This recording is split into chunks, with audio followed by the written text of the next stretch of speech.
বাড়ির চারপাশে বিভিন্ন জাতের ফুল গাছ, তাতে ফুটে উঠেছে লাল, সাদা, গোলাপি ও নানান রঙের ফুল।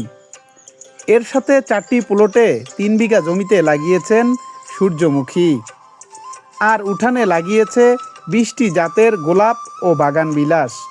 সব মিলিয়ে এ যেন ফুলের রাজ্য। মনোমুগ্ধকর এই বাড়ির নাম দেওয়া হয়েছে ফুলের বাড়ি। এমন দৃশ্য দেখা যায় লালমনিরহাটের আদিতমারী উপজেলার দুর্গাপুর ইউনিয়নের মান্নানের চৌপতি এলাকার জনতা ব্যাংকের কর্মকর্তা আরিফুজ্জামানের বাড়িতে। মোগলহাট বাজার থেকে দুর্গাপুর যাওয়ার পথে মনোরম এই দৃশ্য নজর কাড়বে আপনারও। জানা যায় জনতা ব্যাংকের কর্মকর্তা আরিফুজ্জামান ছাত্রজীবন থেকেই ফুলপ্রেমী ছিলেন। পরবর্তীতে নিজের চাকরি জীবনের ব্যস্ততার ফাঁকে এই বাগানের ব্যতিক্রমী চিন্তা আসে তার মাথায়। তিনি জানান, ফুলের প্রেমে পড়ে একমাত্র মেয়ের নামও রাখেন আয়শা সিনিগ্ধা ফুল।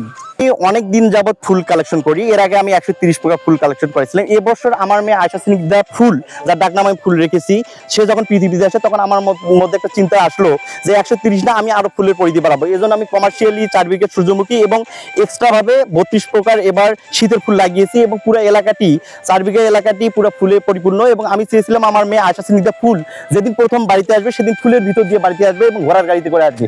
আজকে সে বাড়িতে এসেছে ঘোড়ার গাড়িতে করে এবং ফুলের ভিতর দিয়ে যখন আসতেছিল, তার ডাক নাম ফুল, সবাই মুগ্ধ হয়ে দেখতেছিল এবং আমার খুব তৃপ্তি লাগতেছিল যে আমি এলাকার বাচ্চাদের দেখাচ্ছিলাম এবং তাদের মেন্টাল যাতে উন্নত হয় এবং তারা সাইকোলজিক্যালি উন্নত হলে তারা ক্রাইমের পথ থেকে দূরে যাবে, কারণ ফুল সবারই মেন্টাল হেলথ বৃদ্ধি করে।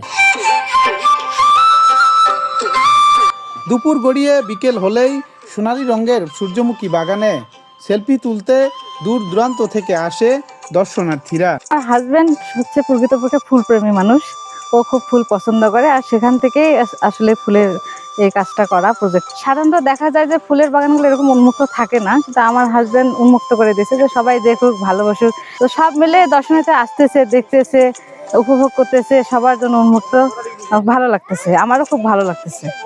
লালমনিরহাট থেকে আমি দুর্গাপুরে এসেছি। দুর্গাপুরে এখানে আমি এসে দেখতে পাচ্ছি যে আমাদের এক ভাই সূর্যমুখীর বাণিজ্যিকভাবে চাষ করেছেন এবং তিনি 170 প্রকারের ফুল এখানে লাগিয়েছেন। এর সাথে এখানে দূর দূরান্ত থেকে লালমনিরহাট সহ বিভিন্ন জায়গার লোকজন এখানে এসে সমাগম করছে এবং আমিও নিজে এখানে এসেছি, এসে আমার খুব ভালো লাগছে। আজকে আমরা এখানে বন্ধু বান্ধব সহ ঘুরতে আসছি। মূলত আমাদের এইটা এলাকাটা আর কি তামাক চাষ বেশি করা হয়, সেই দিক থেকে ভাইয়া আরিফ জুয়েল ভাইয়া আর কি ব্যাংকের কর্মকর্তা, যিনি উনি খুব ভালো মনের মানুষ, সবার কথা চিন্তা করে এবং পরিবেশ বান্ধব একটি লাগাইছেন, মানে বাগান করেছেন, সূর্যমুখীর বাগান, যেটা সবার জন্য উন্মুক্ত। স্থানীয়রা জানান, এই এলাকায় পরিবেশের জন্য ক্ষতিকর বিষপাতা তামাক চাষে ঝুঁকছেন কৃষকরা।